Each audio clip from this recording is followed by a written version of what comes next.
Olá, primeiro ano, chegando o fim da nossa apostila, né? Apostila número 4, certo? Tem mais essa aula e depois mais 3 aulas e a gente finaliza. Então, a revisão fica para a aula de sexta-feira da outra... Não, minto. Nós temos essa aula, a aula de sexta-feira, a aula de quarta-feira e pronto, só com essa mais 2. Então a aula de quarta-feira vai ser a nossa revisão para a prova bimestral, né, para a gente ficar logo de férias. É vocês, né? Vocês. Então, né, só para a gente lembrar, no capítulo 13 eu falei o meio ambiente global, né, onde eu misturo a globalização, esse mundo globalizado, esse capitalismo financeiro, informacional, assim você queira, junto com questões de neoliberalismo, toyotismo, just in time, com as questões ambientais, né? Encontro de Paris, protocolo de Kyoto, Rio mais 20, né? Que são as últimas resoluções sobre tanto emissão de gases poluentes, né, como também na questão do próprio grande encontro, para falar se realmente as atitudes após a Eco 92 estão dando resultados, realmente se a gente está vendo algum progresso na questão ambiental do país. Falamos de florestas em extensão, nós estamos com um problema muito grande aqui no Brasil, na questão da queima dos ecossistemas, não é isso? Por exemplo, o Pantanal, nós tivemos um problema sério aí, graças a Deus começou a chover, deu uma aliviada, né? E também a questão da queimada da Amazônia, em que as autoridades renegam que esteja acontecendo, não é isso? Falamos também da questão do carbono, naquela página maravilhosa que a gente tem aqui do livro, e também a questão de que os povos da floresta podem ser a salvação da própria floresta, porque eles sabem lidar melhor com a floresta, né? Porque eles têm uma preocupação. Você vê, o Chico Mendes morreu lutando, defendendo a questão da floresta amazônica, naquela questão lá dos seringais, né? E por aí vai. Aí entramos as políticas ambientais no Brasil, que vai mais a fundo disso, já que o Brasil tem sido o foco, né, o país pivô.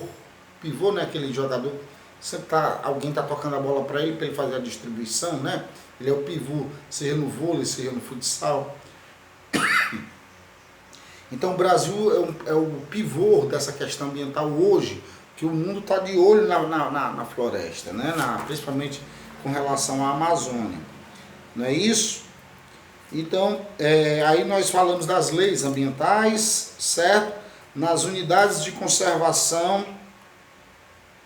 certo? Unidades de conservação, certo? E agora nós falamos mais, né? Questão do meio ambiente no capítulo 14, né? Fomos a fundo mesmo nessa questão, certo?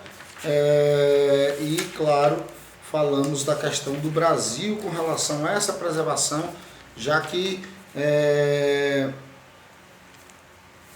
tá aí, ó, unidades de conservação do capítulo 4 e como eu falei, da questão do próprio Chico Mendes, o Instituto Chico Mendes de Conservação da Biodiversidade. Aí eu tenho algumas unidades de conservação. A estação ecológica, né, destina-se à pesquisa científica. É vedada a visitação pública, exceto para atividade educacional, ou seja, para ensinar as pessoas a preservar aquela área. Então a estação ecológica, então é proibido devastar completamente. Ou completamente, devastação 0%, é isso que eu quis dizer. Devastar completamente não. Me expressei de forma errada aí, né? Aí tem as reserva biológica, tudo faz parte da unidade de conservação, certo? Unidade de proteção integral, né? Então nós temos unidade de proteção integral, essa que eu falei, estação ecológica, reserva biológica, tá? Então, como é que é a reserva biológica? Destina-se à preservação integral dos atributos naturais existentes em seus limites, sem interferência humana direta. É vedada a visitação pública, exceto para atividades educacionais. Você viu que um dos grandes aspectos da Eco 92, e daí sua importância como grande encontro, seria exatamente levar a questão ambiental com grande relevância para as escolas. Tanto que você vê que das unidades de proteção integral, você tem a estação ecológica e a estação biológica, permitem sim a visitação para atividade educacional. Tá? Parque, aí, parque nacional, estadual ou municipal, né? Cada um vai ter o seu, digamos assim, o seu patamar, né? A sua, deixa eu encontrar uma palavra melhor para isso, a sua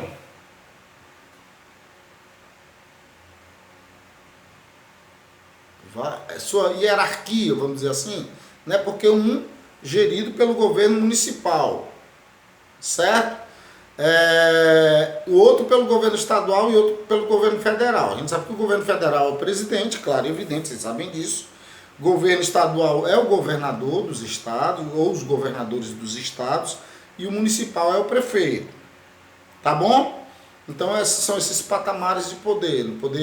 Poderes municipais, são muitos municípios no Brasil, poderes estaduais, né? São 26 estados mais o Distrito Federal, né? São 7 no Norte, 9 no Nordeste, 9 e 7 dá 16, 4 no Sudeste dá 20, com 3 do Centro-Oeste e 3 do Sul dá 26, mais o Distrito Federal seria 27, então 26 mais o Distrito Federal, tá certo? Então Parque Nacional, ou Parque Estadual, ou Parque Municipal. Vai, né, depender do âmbito do poder. Destina-se à preservação de ecossistemas naturais de grande beleza cênica, a pesquisa científica, a realidade de atividades de educação ambiental, de turismo ecológico e de lazer. Aberta à visitação de acordo com os horários estabelecidos no plano de manejo. Então, esse aí é menos rigorosa a proteção sobre ele, mas não deixa de existir. Se bem que no Brasil um dos problemas é ter pessoal suficiente para fazer essa fiscalização, uma polícia ambiental para fazer, né? Você deve ter assistido lá no filme do Zé Colmeia, não tem o guarda, que ele chama guarda, né? Que é o guarda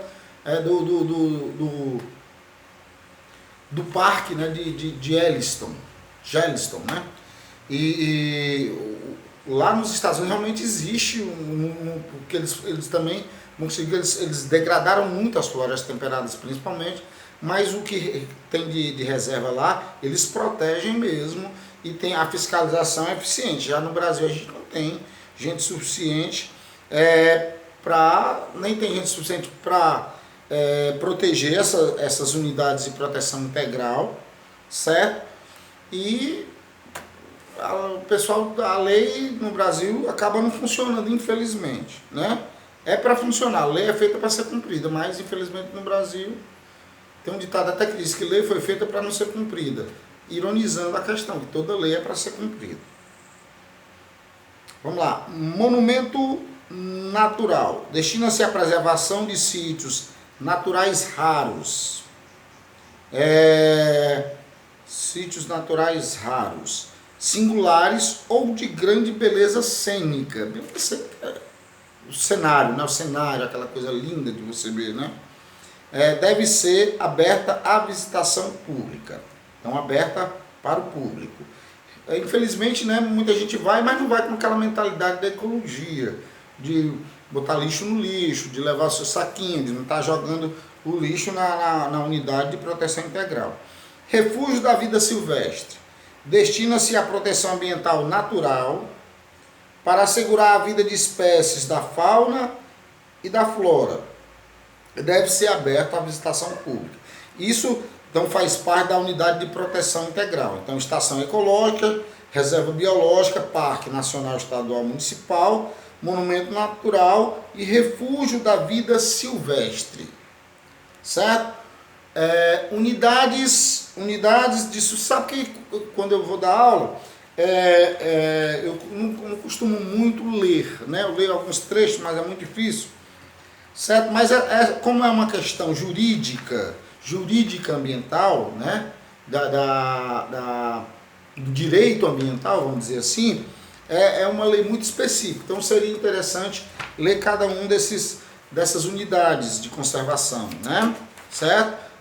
Que você tem a unidade de conservação aqui na página 11 e especificamente da página 111 e especificamente 112 e 113. Certo? Então, ó, unidades de uso sustentável. Lembra daquele desenvolvimento sustentável? Uso sustentável. Usar com a consciência, né? Ok? Então vamos lá. Área de proteção ambiental. Faz parte aí das unidades de uso sustentável. Isso está lá na lei brasileira, né? Da Constituição, certo? Da Constituição, certo? E você tem, claro e evidentemente, você tem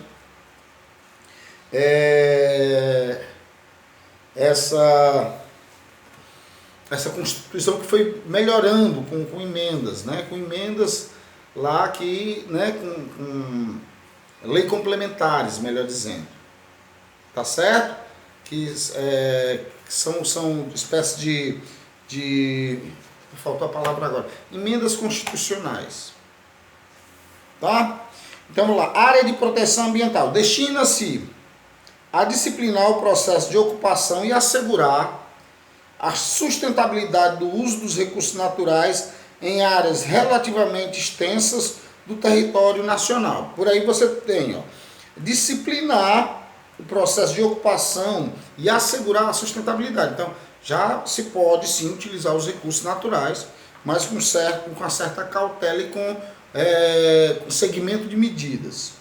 Certo? Área de relevante interesse ecológico. Destina-se a manter os ecossistemas naturais em áreas relativamente reduzidas, com pouca ocupação humana, que abriguem exemplares raros de biota regional ou dotadas de características naturais consideradas extraordinárias. Biotas são os exemplos de seres vivos raros, certo?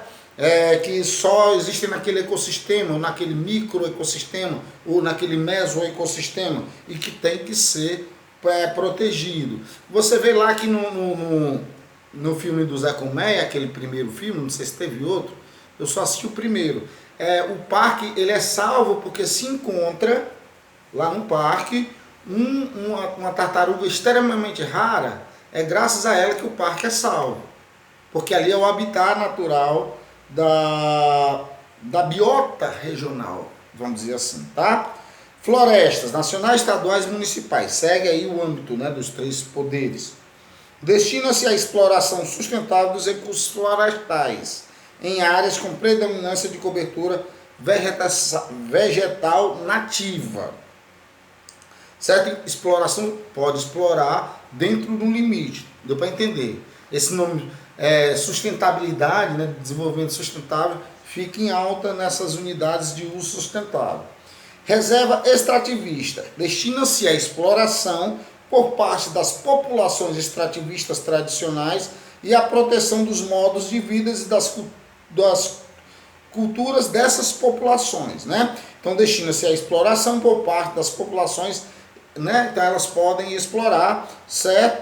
Mas desde que, claro, com aquele cuidado ambiental também, certo? Então já das populações também nativas. Reserva da fauna, destina-se ao estudo ou aos estudos técnicos e científicos sobre o manejo dos recursos da fauna. Você sabe que fauna tem a ver com animais, enquanto que flora são vegetais. Em áreas com populações de animais aquáticas e terrestres. Então, um profundo estudo sobre essa área de uso sustentável, chamada reserva da fauna. Tá? Agora, na página 3, aí você encontra reserva de desenvolvimento sustentável. Destina-se a valorizar e conservar técnicas de manejo das populações tradicionais e assegurar as condições para a melhoria da qualidade de vida dessas populações, certo? Então, você cria uma reserva de desenvolvimento sustentável. Então, as populações vão utilizar de forma sustentável aquela parte, né? As populações, claro que geralmente quando se fala é nativa, mas não tem como sofrer a influência também do povo de fora, que vai chegando, vai estabelecendo, vai se casando e por aí vai. Reserva particular do patrimônio natural. Destina-se a conservar a diversidade biológica em áreas privadas, mediante compromisso assumido entre o órgão ambiental e o proprietário, que fica isento do imposto territorial rural, que aconteceu com parte do Parque do Cocó, né, que é uma área privada, que houve um consenso entre a prefeitura, certo? E o dono da terra, certo? Para a manutenção daquele grandioso, um dos maiores parques urbanos do mundo, né? Então, ó, aí na próxima aula, na aula de sexta-feira, a gente vai entrar em definitivo no capítulo 15, tá? E na outra aula a gente faz a revisão para a prova. Se acontecer algum imprevisto da aula de quarta-feira, eu dou um jeito de enviar essa revisão para vocês, que é fundamental. Então, na próxima questão, nós vamos entrar na questão energética mundial e do Brasil, né? A gente sabe que o meio ambiente depende muito da utilização hoje das fontes, né, de energia, que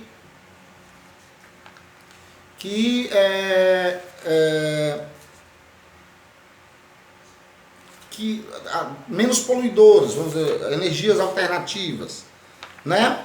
Então a questão energética mundial e, claro, é a questão energética no Brasil.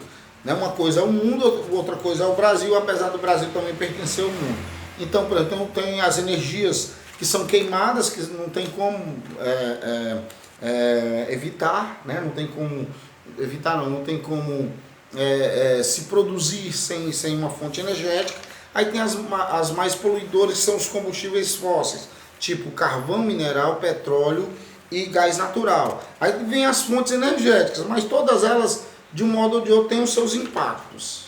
Tá certo? Então, na próxima aula, a gente entra aí nas fontes e as formas de energias. Vamos falar também na questão ambiental, claro, porque a queima dos combustíveis fósseis são os principais responsáveis pelo efeito estufa normal, o aquecimento global, também de produtos industrializados, a emissão também foi responsável pelo buraco da camada de ozônio, né? Pelo buraco da camada de ozônio.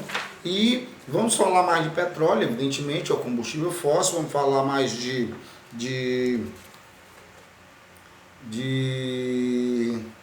carvão, certo? Gás e as fontes de energias alternativas.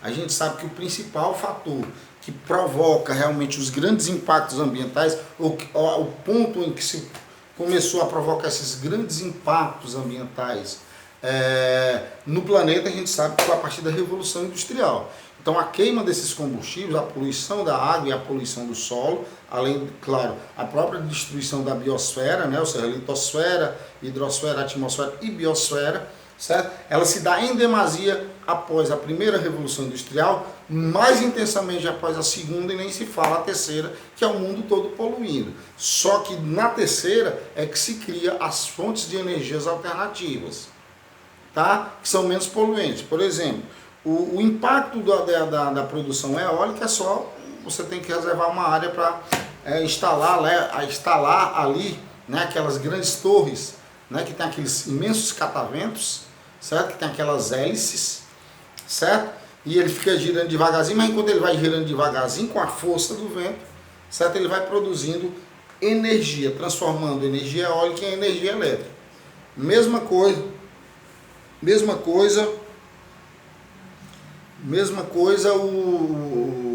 por exemplo, a hidrelétrica, ela gera eletricidade, mas ela inunda uma vasta área, então tem esse impacto provocado por ela. A Sobradinho, por exemplo, foi construída, uma vasta área lá naquela região foi inundada, inclusive algumas cidades foram parar debaixo d'água, como Casa Nova, Santa Sé, Pilão, Arcado, né?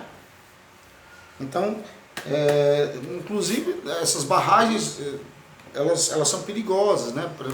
Estourou uma barragem dessa, Maria, a calamidade é grande, né? Então, no Brasil tem inclusive uma associação dos atingidos, né, por barragens. Pessoas que perderam suas casas, né, os atingidos por barragem. Por incrível que pareça, mas existe. Né? Tem a questão da energia nuclear, que o Brasil também produz, a energia é muito potente, porém, muito perigosa. Certo? Aí, energia solar, né? Certo? Então, ainda se continua usando muito petróleo. O petróleo ainda é muito utilizado em várias coisas, para a produção de energia, né? Gasolina, o carro precisa da gasolina, certo? Querosene, diesel, outros derivados do petróleo, vários plásticos também têm material ligado ao petróleo, várias roupas têm material ligado ao petróleo, por aí vai. Então, a sociedade ainda é muito dependente desse combustível forte, dessa fonte energética, certo? O petróleo é primário, gasolina secundária, evidentemente, mas dessa fonte energética altamente poluidora. Então, o mundo ainda é muito dependente disso daí. Ok? Ok? Vamos continuar a aula ainda, hein? Parou não?